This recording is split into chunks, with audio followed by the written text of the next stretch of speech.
Good morning, everyone. Lesley Myrick here, interior designer and Nancy's associate business coach. And today we have the fabulous Megan Dahle, and we're talking money. Good morning, Megan. Good morning, Lesley. It's so fun to get to talk to you. Yes. And I was saying before we went live, I love that your approach to money is pretty. And it's fun and it's accessible because designers, and we see this in all of our Profit Insiders Academy groups. I've encountered this myself. Money can just be so intimidating and overwhelming and so, and the fact that you're like, it's okay. Like, let's talk about it. Let's make it accessible. So I'm excited to chat with you about our money stories. Tell a little bit about where we're going today with the conversation. Oh my gosh. Today we're going to give ourselves some grace. Yay! Okay. We're going to give ourselves so happy. And we're just going to lay out a few things I want you to consider. Okay. And just give yourself some peace around this money thing. So last week, I think I was talking to a client, interior designer, very successful, does fantastic, large, high-end projects, and she cannot bring herself to do a final invoice, right? Really? She gives away so much money on that final invoice. It's like she doesn't want to remind her clients, or she doesn't like she's already made her money, and she feels it. Yeah. It's that last part that just makes her feel like she needs to be small. Ooh, that's a good word, small. That's true. That does. We are small when we are not standing up for the money that we deserve. I like that. Right. And so even talking with her, trying to find the conversation that could kind of open a door to a different possibility like this. Give me reasons why you should send this final invoice. Well, I need money to run my business and be profitable.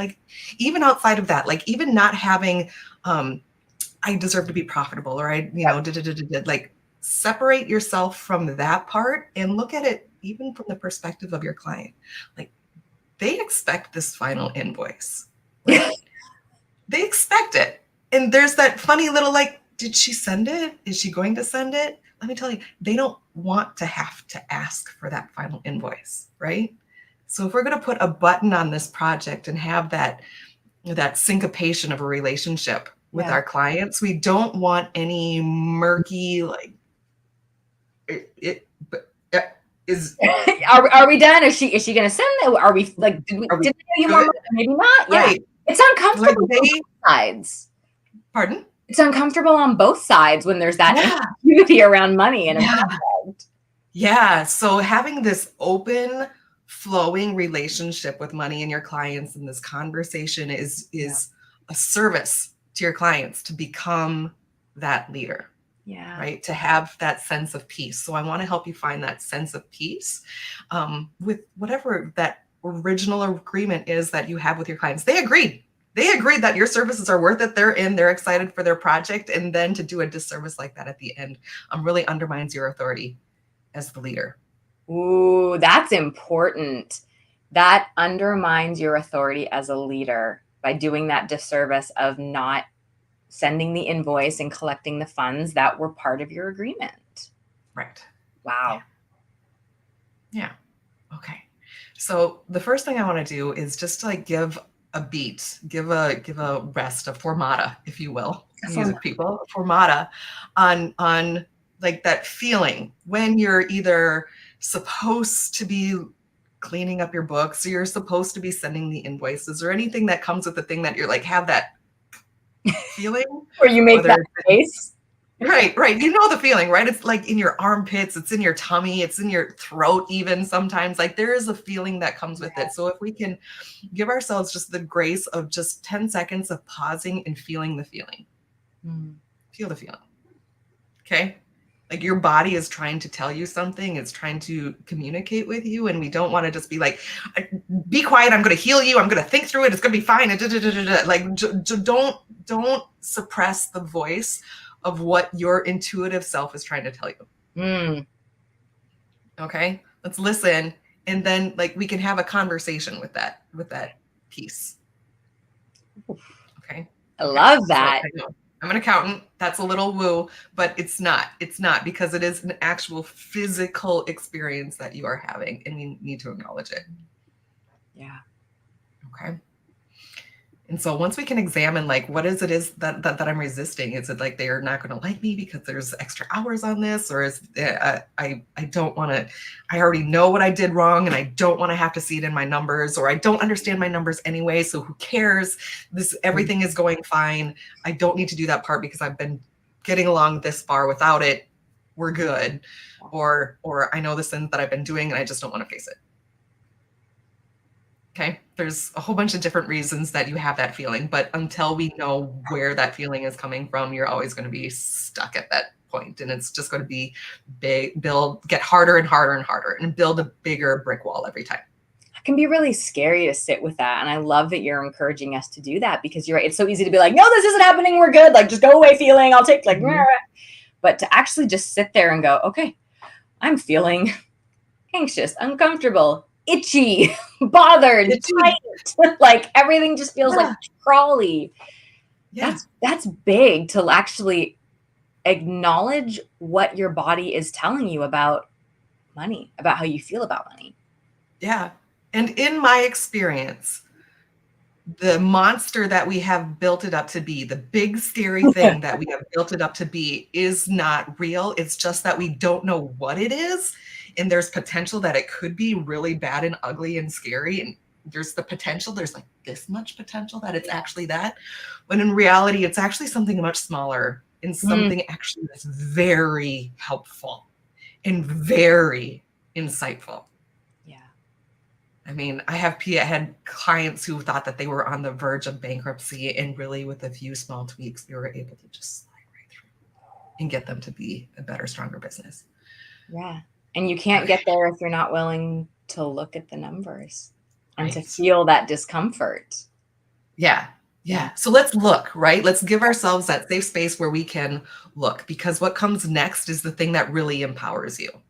Once we look, we can make a plan, right? We know our options. We can create our own options. We are creative people, hence the colors and the dynamics and the things that can put something as ethereal as money into solid building blocks and images, right? Like we can move these colors around and these blocks and these masses around and see what would happen if we did this and this and this. And now we have options in front of us and we can create a plan. Wow. Knowing your numbers is like a painter gathering all of their supplies, opening their palettes and having their clean brushes and, you know, their canvas in front of them. And it's the preparation for creation. That's all it is. Knowing your numbers is the preparation for creation. Yes. I've never heard it framed like that before. I love that approach. Thank you. Thank you. Yeah. This was just, even for me, right? Like, it's not like I've gone through life. I've always never had any number problems. I don't have any problems now. I'm perfect. Not true.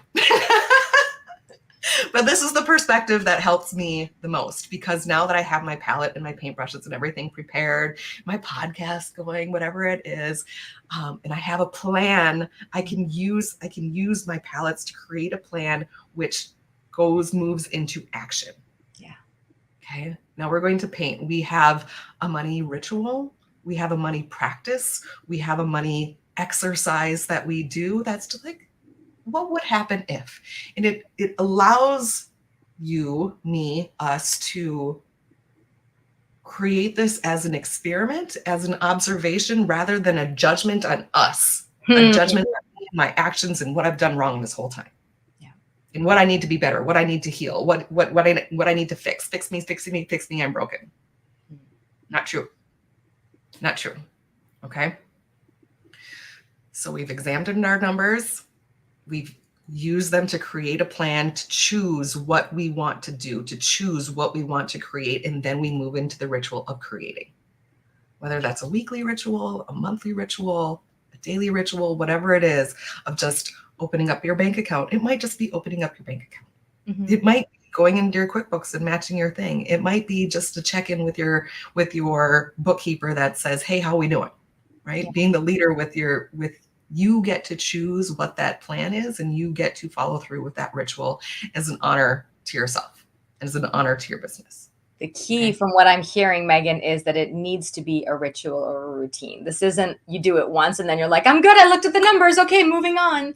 This is an ongoing thing to honor you and your business and support you and your business, and finding a way to make it part of your ritual, of your routine, of your rhythms is really important. And from my experience, it gets easier every time you do it because you've done the hard work. You're just showing up and doing little additions, little changes, little updates. You're not.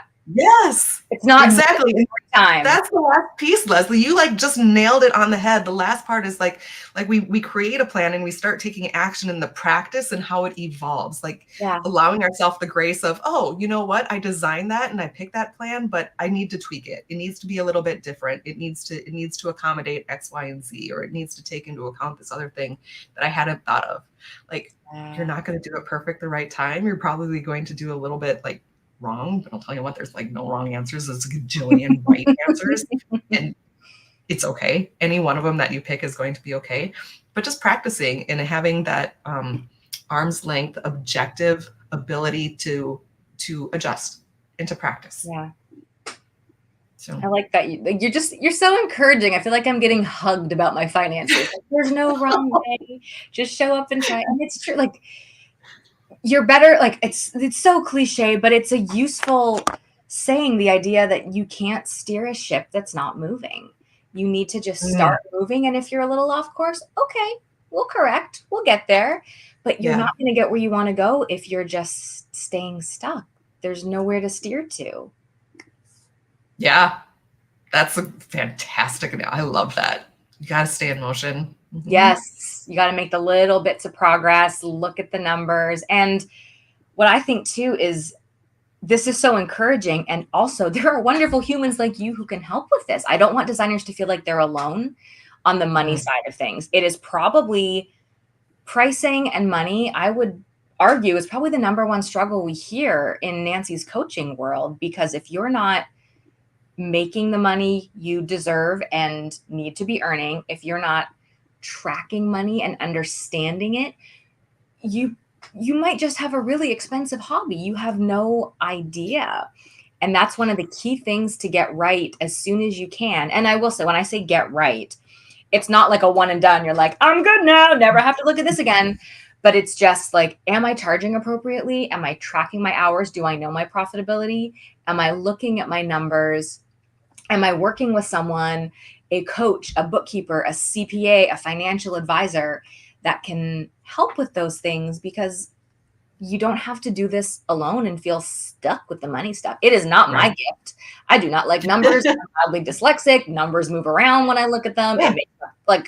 It's deeply uncomfortable to do financial stuff, but it's been so important to work it into my business routine and my rhythms and make sure that it's part of what I'm doing. And I actually I nerd out now on logging into my bank account. I'm like, I got money in this because I do profit first. I got money here. There's money here. I know I can spend that. I know I cannot touch that. And it's very encouraging. It builds so much confidence when you can get that clarity and keep it maintained and not let it be like, I'll look at it in 3 months when my bookkeeper sends me something. And until then I have no effing idea what's happening. Right? Like, oh, thank God somebody else is taking care of it and I don't need to look at it. I don't need to look at it. It's fine. I have a bookkeeper. A part of the element too, right? Like, this is not going to be hard forever. This is not going to be like stinging in my armpits and in my thumbs forever. You can tell where mine are. Okay. Like you feel that like physical, visceral sensation. It gets better. It gets better. And just as much as you enjoy like the creative part of your business, there is a creative element that you can introduce into the business ownership responsibilities of looking at the numbers. And once you embody that creativity that comes along with it, I think you'll have a whole lot more fun. Yeah. So if someone watching is like, all right, I hear you. I get the crawlies. I get the thumb pains, the armpit tickles. What's my next step? Well, depends. Do you want help with this, or do you want to go it alone? Like literally your first step is going to be just let the feeling sit, right? Just let the feeling sit. If you are true with yourself as to where you are starting, you are going to be able to point yourself in the right direction. Is this a skill that I have that, or is this a skill that I want? Or is this a skill that I need help building myself? Like, do I need outside help building this skill? Do I want just a little bit of direction and clarity? Like, name what it is that you want. Or if you're like, oh, that perspective is super helpful. I get it now. Go for it. Like, do the thing. Yeah. Plan, ritual, practice.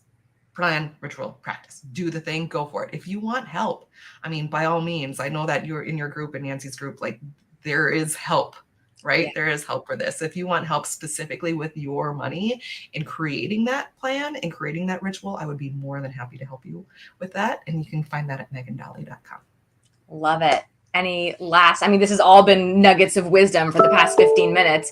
Any last takeaways, virtual hugs, words of encouragement for anyone watching who's just like, oh gosh, I know I need to look at my numbers and I'm really scared or just overwhelmed by the thought of it?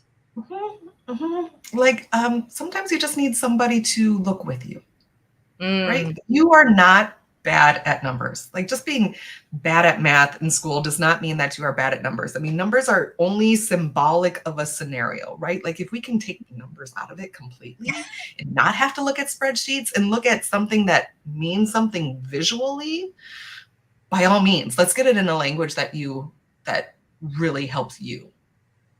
Fantastic. So what I'm hearing is, if you don't feel like this is something you are comfortable, able to do alone, that find support. This is so important, because once you have this taken care of, it really does free your mind up to be creative, to do the fun stuff, because you're not worrying about that financial base or financial stability of your business. So get your money locked and loaded, go make beautiful spaces. And it'll be so much more fun. It'll be so much more fun. I love it. Yeah, it's hard to create from a place of stress when you are feeling pinched about finances, or even if you're fine financially, but just don't know. So awesome. Megan's website is on the screen. I don't know which way it points. megandahle.com. She is a fantastic resource and very designer friendly as a financial person. Not everybody is. Sometimes it's too analytical and numbery. But Megan, I love your beautiful, fancy decorations behind you and the colors, and just the energy you bring to money is so refreshing. And I am so grateful that you are in this world helping designers like me. So thank you so much for your time. I appreciate it. You're so welcome, Lesley. Take care.